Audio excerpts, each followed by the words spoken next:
Right then, this video begins on page 79 of Blood Brothers.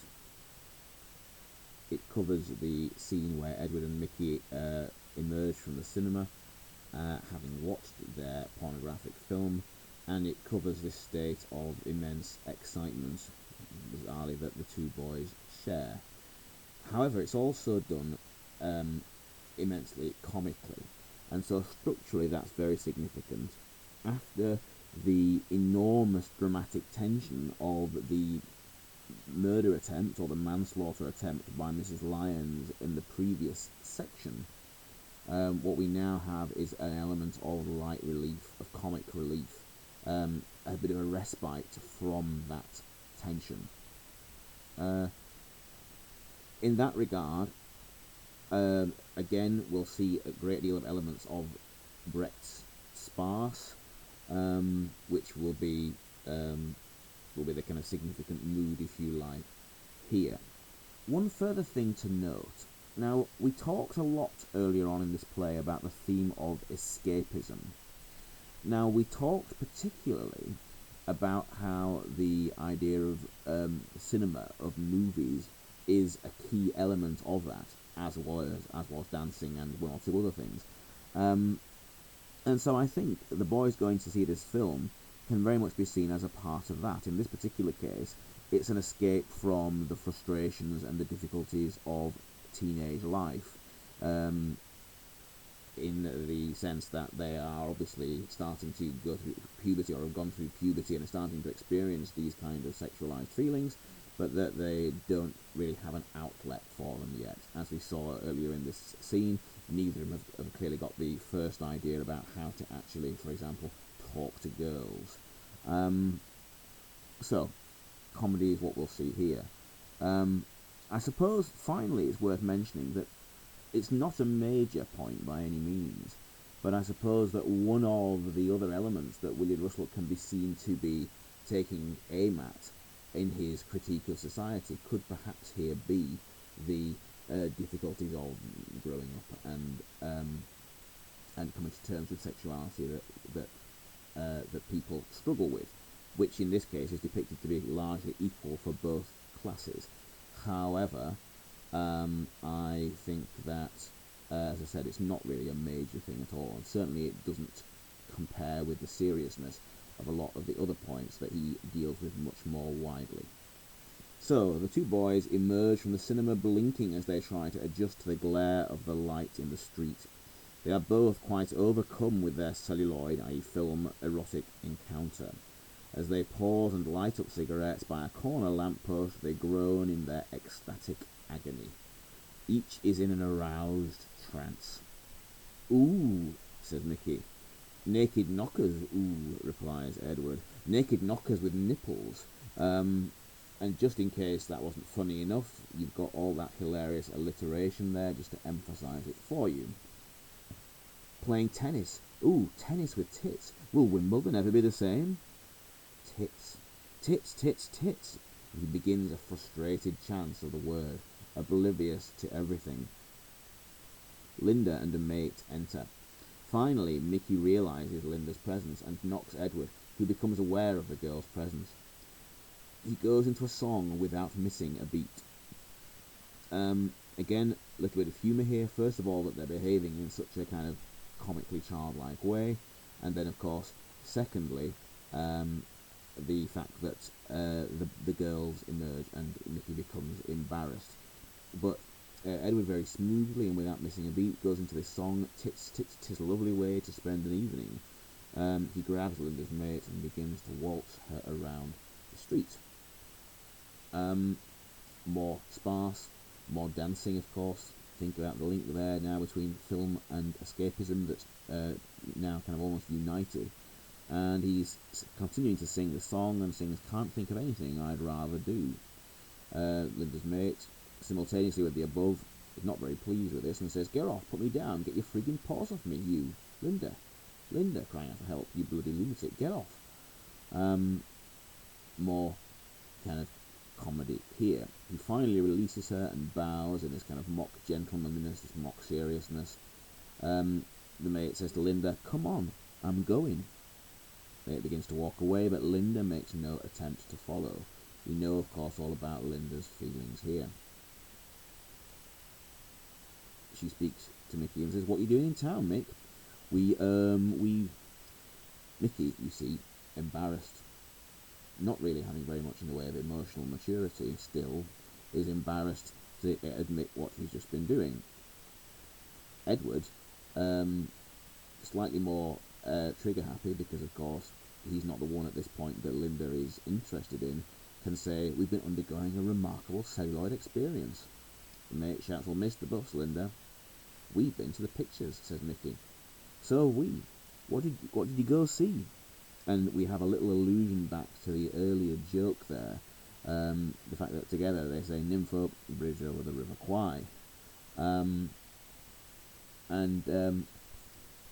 Contrast that with what Linda says, which is, "We've seen that. We went to see Nymphomaniac Nights instead, and Swedish Au Pairs." Contrast the sort of maturity here. The fact that she can quite frankly and quite openly say that she's seen it, in the same way that she can quite frankly and openly admit her feelings, in a way that Mickey can't. Mickey's amazed and says, "You what?" And Edward begins to laugh, to think that they've been embarrassed the whole time, and Linda has seen it too. The implication being that perhaps in a sense both genders here are just as curious about their feelings as this is. The mate then says, "Oh, sod you then, I'm going," and exits. Mickey says to Edward, "What are you laughing at? Take no notice. Remember, Eddie, you're still a head case. Shut up." Edward goes back to his earlier refrain and shouts, "Tits, tits, tits, tits, tits, tits." He leaps around and hopefully ends up sitting at the top of the lamppost. Linda and Mickey laugh at him while Edward chants. It's interesting, I think, as well here, that although they're 14, although they're showing to have this growing maturity, there's also seemed to be a certain escapist harking back to childhood games. The fact that he can be hanging off a lamppost in this sort of way, which I think reminds us that there is still an element of innocence in these characters. Now, a policeman enters, and there's a sort of parallel scene here to the one in Act 1, where the policeman catches them trying to shoot windows out in the park. But this time they're a bit more mature, and there's going to be a very different arrival. So it's a different outcome. It's a parallel scene. The policeman says, "And what the bloody hell do you think you're doing?" Edward again alludes back to that earlier scene and suggests, "Adolf Hitler?" Says, "Get down." And Edward gets down from the lamppost. He gets out his notebook and says, "Right, I want your names. What's your name?" Linda and Mickey and Edward together say, "Waiting for the 92 bus." Again, of course, harking back to previously. Linda now comedically distracts the policeman by pointing upwards and says, "Oh my God, look! Now listen." The policeman falls for it and looks up. The three make their exit. The policeman realises and gives chase. Now, again, it's interesting then that the parallel scene, but this time with a different outcome, because now we see the growing maturity, the growing sort of streetwise nature of these, that they're actually able to give this policeman the slip, and to get away. Finally then, Mickey, Linda and Edward enter, laughing and exhausted, and the narrator enters. We've just seen this moment of happiness and joy. We've seen the allusion to childhood, the playful sense of this, but, as we've said, this is a tragedy, and therefore every moment of happiness must be undercut with our tragic awareness of the tragic inevitability of what is to come at the end of this play. We've talked a lot before about the significance of the narrator, and about how he operates as this sort of rather forbidding, fateful, death-like presence looming about the back of the stage. It's significant that we've seen very little of the narrator in the first half of this second act, and when we have seen him, it's been very brief. But he's back now, because the play is starting to turn back towards tragedy. So, the narrator enters. And the next section here is very, very important in terms of stagecraft, for two reasons. First of all, because of the way in which Willie Russell really sort of subverts, really flouts several of the unities, those rules of Aristotle that govern the nature of tragedy. He flouts the unity of time, because he uses these next couple of pages and these montage sections, these sections where the characters mime, and while the narrator narrates what's happening. He subverts the unity of time as we see how the years tick by. He also subverts the unity of place, because of the way in which the stage sort of sinews from representing all the various different scenes. Of course, the reason why he does that, or the effect of him doing that, is that it creates this very Brechtian impression. Remember, a montage is a key Brechtian feature. And we've mentioned how there are others at the beginning, like the first We'll Go Dancing song, arguably of Mrs. Johnston, but this is probably the most significant one, this section here. So, the narrator begins. There's a few bob in your pocket, and you've got good friends, and it seems that summer's never coming to an end. Young, free and innocent, you haven't got a care, apart from deciding on the clothes you're going to wear. The streets turned into paradise, the radio's singing dreams. You're innocent, immortal, you're just 15. Now, I think actually this is probably one of the more effective bits of poetry or verse in this play. It captures very much that sort of childhood innocence there, and also the hubris that goes with that this idea that young people perhaps are not as conscious of the consequences of their actions. So the hubris then of the immortality that is referred to on that last line. The narrator, in more Brechtian multi-rolling, becomes the rifle range man at the fairground. The joke, of course, here will allude to the fact that previously, in the beginning of the play, Linda was the best shot out of any of these people.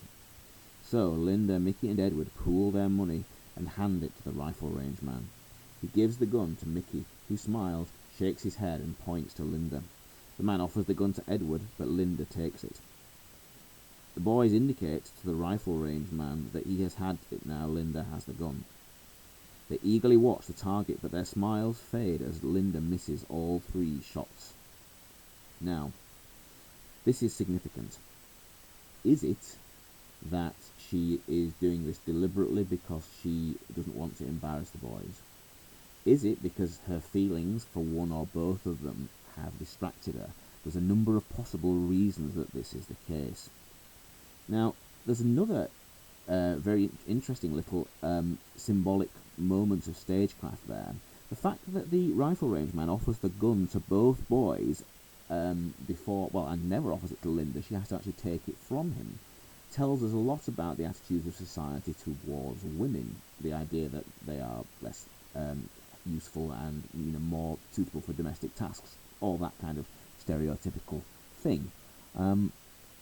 So the fact that they the fact that she is previously presented as being so capable is a reminder that, of course, women were routinely underestimated at that time.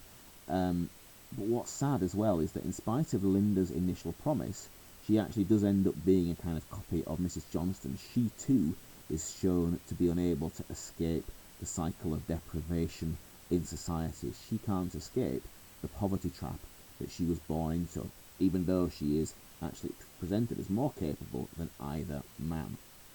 Now we continue. Mickey and Edward turn on Linda in mock anger. They are stopped by the rifle range man throwing them a coconut which is used as a ball for a game of piggy in the middle. When Linda is caught in the middle, the game freezes. Now, this is significant. Again, really very significant. There's a lot of important visual symbolism, visual imagery packed into this area. Piggy in the middle. Linda caught in the middle. There you have the symbol of the love triangle that is developing. Linda in the middle of the two boys, and the fact that it freezes, and so we get a second tableau, only the second, so the rarity again makes it important, a second tableau that emphasizes the sheer significance of this moment and the changing dynamic in the friendship, the relationship between these three. Now, the narrator's lines continue. We said a little earlier that in his reference to immortality there was that kind of dramatic, ironic reference to hubris. But now, look at what he says now. And who dare tell the lambs in spring what fate the later seasons bring? In that couplet, there you have it. Lambs in spring, you have all the associations of youth, of innocence. In terms of spring, you have all the associations about new beginnings, optimism and hope. But of course, in these cases, both those symbols also remind us that they are part of cycles. Lambs will be fattened up to be slaughtered. The spring will turn to summer, but then to autumn and winter. They may be happy now, but worse is to come. So the foreshadowing then now increasingly being ramped up by Willie Russell. And of course, in all this section, the intensity is further increased by the fact that it is delivered in rhyming couplets. That lends it this extra intensity, and the fact that it is written in verse, unlike the prose that obviously is the rest of the text, really dramatically lifts it above the norm. So we continue. Who'd tell the girl in the middle of the pair the price she'd pay for just being there? The price she'd pay. Link that back to the earlier motifs. Talk about debt, prices. You can't get off without the price being paid, which is the line that is repeated at the time of when Sammy tries to rob the bus conductor. So that directly alludes back to that, and therefore it directly alludes back to the idea of consequences for actions. Now, throughout the following, we see Linda, Mickey, and Edward suiting their actions to the words, i.e., the montage acting out what's being described. So, coming out of the chip shop, talking, lighting a cigarette by a lamppost. And the narrator continues, but leave them alone, let them go and play. They care not for what's at the end of the day, for what is to come, for what might have been. Life has no ending when you're sweet 16. Again, there you've got a reference to the escapist element of play, but also, furthermore, you've also got the reminder that you can escape, but not forever, because it talks about what is to come. It reminds us again about the future. It all foreshadows back towards the tragic ending that we've seen. At the end of the day, the symbolism there of night falling, of darkness falling, foreshadowing their death, and a reminder of what might have been, the fact that these are three characters trapped in the consequences of the broken society in which they live. So, life has no ending when you're sweet 16. Notice then how we're starting to move chronologically through time. This is where the unity of time is being broken. It goes on then, and your friends are with you to talk away the night, or until Mrs. Wong switches off the chippy light. Then there's always the corner and the street lamp's glare, another hour to spend with your friends, with her, to share your last cigarette and your secret dream at the midnight hour at 17. See suddenly then now how the narrative is starting to speed through the time, and how this montage is being used, as we said, to subvert the unity of time in that way. Now, with that sudden ambiguous reference to with her is the second reference that links back to the piggy in the middle tableau a moment ago, about how about the fact that there is an increased romantic element creeping into this relationship, but deliberately ambiguous in the sense that it doesn't tell us who, perhaps, or whether in fact both of them wish to be with her. We continue on. Throughout the following, we see Linda, Mickey, and Edward as if at the beach. Linda taking a picture of Mickey and Edward arms around each other, camping it up for the camera, but eventually giving good and open smiles. Mickey takes a picture of Edward and Linda. Edward down on one knee and kissing her hand. Edward takes a picture of Mickey and Linda. Mickey pulling a distorted face, Linda wagging a finger at him. Now, again, important visual symbolism here. Now, let's look at this. The fact that Mickey and Edward are camping it up, i.e. playing around for the camera, hints, I think, at future divisions in their relationship. The fact that Edward is down on one knee and kissing Linda's hand, again, really key. He is the one who is pretending to be romantic with her, but he's actually doing it. In contrast, Mickey pulling a distorted face, in juxtaposition, Mickey is the one who doesn't have that same emotional maturity, perhaps. He is the one who cannot get as close to it. It's a reminder that, in a way, Edward's feelings for Linda are perhaps simpler and more sincere, and again, that's going to foreshadow tragic consequences a little later on. Linda will end up married to Mickey, but her love will be with Eddie. Mickey then acts chastened at her criticism. She raises her eyebrows and puts one of his arms around her. The fact that she puts one of his arms, again, is not his own action. It implies once again that maybe he is more distant from her than she is from him. She moves forward and takes the camera. She waves the narrator to snap them. He goes, Linda showing the narrator how to operate the camera.